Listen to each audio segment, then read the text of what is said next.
فلا مضل له ومن يضلل فلا هادي له ونشهد أن لا إله إلا الله وحده لا شريك له ونشهد أن محمدا عبده ورسوله أما بعد السلام علیکم و رحمت الله و برکاته. خدا را شکرگزاریم، سپاسگزار هستیم که ما و شما امتای محمد صلی الله علیه و سلم هستیم. پیامبری که خدای تعالی اون حضرت کائنات را آفریده است. پیامبری که درجه و منزلت چه به حد بلند کرده است که اگر چنده از روی حساب تاریخی از همه آخر خوب عرصه هستی گذاشتیم، فردا روز قیامت خداوند بزرگ امتیاز برای امتهای محمد صلی الله علیه و سلم بوده است. پیش از دیگر امتها داخل جنت میشوند. مگر این نعمتی کم است؟ حضرت مولوی روم قصه میکند. آن غزان ترک خونریز آمدند. بحر یغما بر یک ده در شدند. همین قوم قبیله ترک اوغوز و همین سلجوقیه و این قبیله کی که آخرالامر عثمانی شدند، اینو در ابتدا همین کار و کسبه شد، غارتگری و دزدی و راهزنی بود. ایو به شرافت اسلام به این درجه و منزلت رسیدند. میرفتند در قشرها هجوم میکردند، مال مردم را غارت میکردند، مردم را از دم شمشیر میگذراندند، کودک زنک‌ها را میگرفتند اسیر غلام میکردند میبردند. یک طایفه از همین ترکای اوغوز میگه باید ده هجوم میکنند. بیچاره مردم جان سرک میگریزند دیگه، جان میگریزند. همین دو مسافرک در قشلاق مونده است. دو تن از اعیان آن ده یافتند. در هلاک آن یکی بیشتر افتادند. دست بستندش که قربانش کنند. اومدن این دو مسافر دستیر غلطید، سردار ترکو گفت که همین از چدستاش هم ببنده کلش هم ببنده.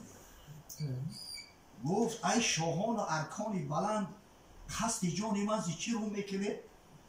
از چی آخر تشنه خونی منه؟ بیچاره این جان بسیار شیرین میشود.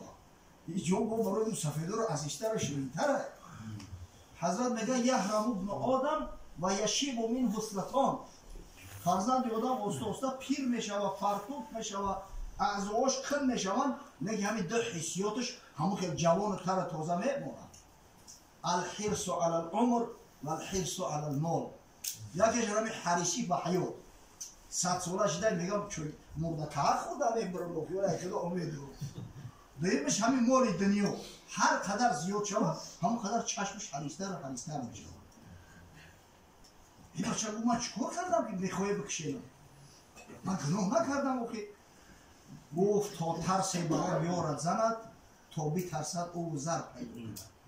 سردار ترکا گفت حقیقتا تو گناه نداری، چرا با او خاطر بکشیم که این رفیقت بترسد. بترسد همون تیلوی بجور کرده که چون شدیشون بتر. عادتا زمان پیش که سیف نبود مردم تیلو و تنگه را دتای خود گم میکنند. گفت چند وهم است ما هر ده یکیم، در مقام احتمال و در شکیم. مروه رو بکشید اول ای شاهان تا بترسم من دهم زرانی شو. آخه او همون ترس بچه حلاکو چی رو نمیکشیدم من بترسم تیلو رو نشون بترسم. چی رو دستوی من را بسته؟ نه قرعه پرتوفته نه یک بار ایم من سر کرده. و حضرت صلی الله علیه و سلم قسمت نصیحت میگذارم. پس کرمهای الهی بین که ما اندر آخر آمدیم در انتها. آخرین قرنها خیر القرون در حدیث است آخرون السابقون. این کرم نعمت پروردگار را ببین، ای همه آخر ما را برآورده است. در حدیث صحیح حضرت اومده است که همین امتهای من از روی تاریخ آخرم که باشم فردا روز قیامت سابق است همه هستم. تا هلاک قوم نوح و قوم هود نادی رحمت به جان ما نمود. و چی خاطر؟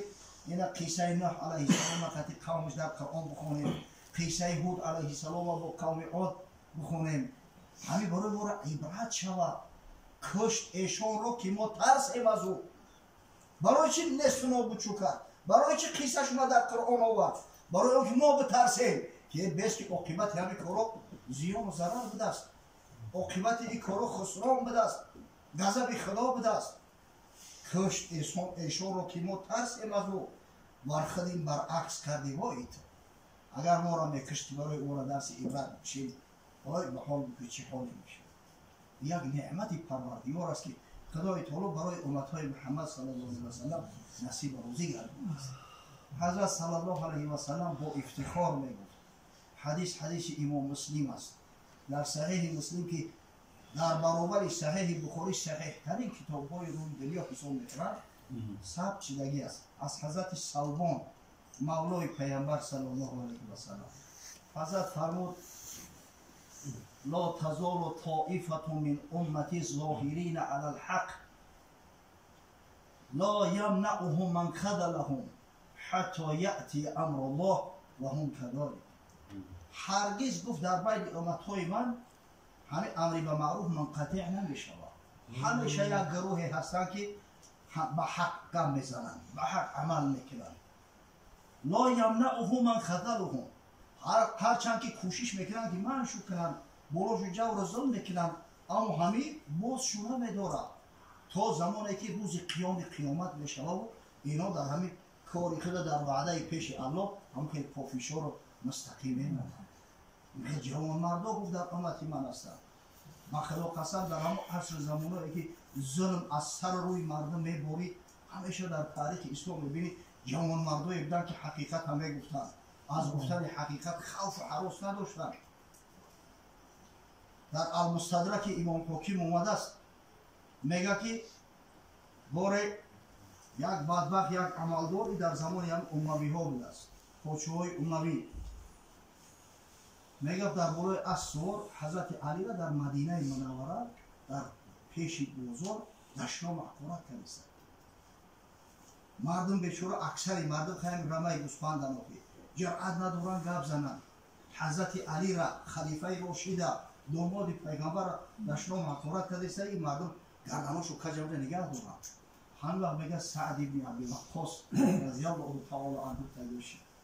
حضرت سعد صحابی پیامبر صلی الله علیه و سلم است، پرورده مکتب محمدیه. مسافر چی دارد میگه؟ خست اومد گفت چیگه پس چی مردم جمع شدی؟ گفتن این روی مرد علی ابن ابی طالب دشنا بودیست. میگه همون که با غیرت اومد از مهار از رجومی اسبش کردید. گفت یا هادا حالا ما تشتم علی ابن ابی طالب. بدبخت گفت تو کیه که علی پسر ابو طالب دشنا میدی؟ علم یکن اول من اسلم. آیا علی از زمره همون اولین مسلمانان نبود که با پیغمبر صلی الله علیه و سلم ایمان آورده است؟ علم یکن اول من صلی مع النبی صلی الله علیه و سلم. مگر علی از زمره اولین مسلمانانی نبود که از پیغمبر صلی الله علیه و سلم نماز خونده است؟ علم یکن اعلم الناس. مگر علی از عالم‌ترین صحابه پیغمبر نبود؟ علم یکن ازهد الناس. اوه حضرت زاهی ترین صحابه ها نبود؟ امیر مسلمان ها بود، موضوعش ترکی داشته، پادشاه مسلمان ها را. علم یکن ختن رسول الله صلی الله علیه و سلم علی ابنته. اوه مگر پیغمبر صلی الله علیه و سلم نوری به چشمش بیبی فاطمه را به علی نداده؟ علم یکن صاحب رایت رسول الله صلی الله علیه و سلم فی غزوات. مگر علی پرچم بردار پیامبر صلی الله علیه و سلم نبود که حضرت به دستی مبارک که خودش بیرق ببست در دستی علی میداد؟ در جنگ خیبر گفت که فرد و بیرق در دستی کسی میتم که خدا و پیغمبر را دوست میدارد، خدا و پیغمبر او را دوست میدارند و خداوند به دستی او قلعه خیبر را باز میکنه. همه منتظر بودن که حضرت صلی الله علیه و سلم پرچم میتم. روز دیگه حضرت پرچم بست، نگاه کرد گفت علی کو؟ گفتن علی چشمش در کلیسته و همون چشمی خودش اوغورای گفت صداش کنه. حضرت میگه می توفی مبارک همین شفت در چشمش یا به دست مبارک یا شکیدش چشمش سالم شده، پرچم در دستش داد و همون قلعه اولی خیبر که از همه قوی‌ترینش به فتح شد. بعد هم میگه نجام سر داد، دست به دعا برد، گفت اللهم این هذا یشتم ولیا من اولیایک. پروردگار خدا دیدیست که این پلید یک دوست از دوستای تو را دشنا معقورت کردیست. فلا تفرق هذا الجمع حتی تریهم قدرته. پیش از او که همین مردم بی غیرت و بی همت پرو کرده شود، خدایا یک قدرت نشان بده. همین وقت میگه اسب توری سواره را هم بلوش که دنگل کرد در پیش قدرت پروردگار چیه؟ میگه رفت زد در یک خرسنگ مغزی سرش تا چوشی در پیش چشمی مردم. یه روایت ابو خوزین کرده است در کتاب المستدرک علی صحیحین، اسنادش میگه به شرط شیخین صحیحین.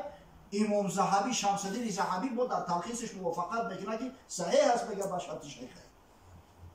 سبحان الله. خاطر شاید کسی بگه که اخی صحابه های پیغمبر های جوی گب نیست که صحابه همین خیلی بزرگ بود. همین غیرت، حیمت، حمیت صحابه به تابعین رسید الحمدلله.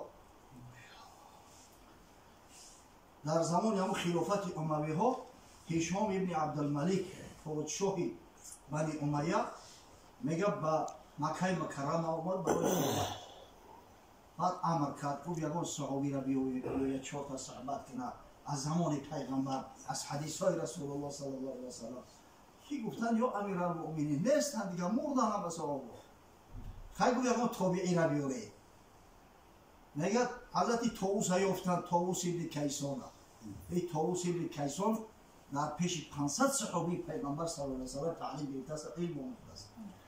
میگه طاووس آمد در قصر پادشاهی در اومد و کوشش های پشت نکشیده. مردم با کوش استودگی.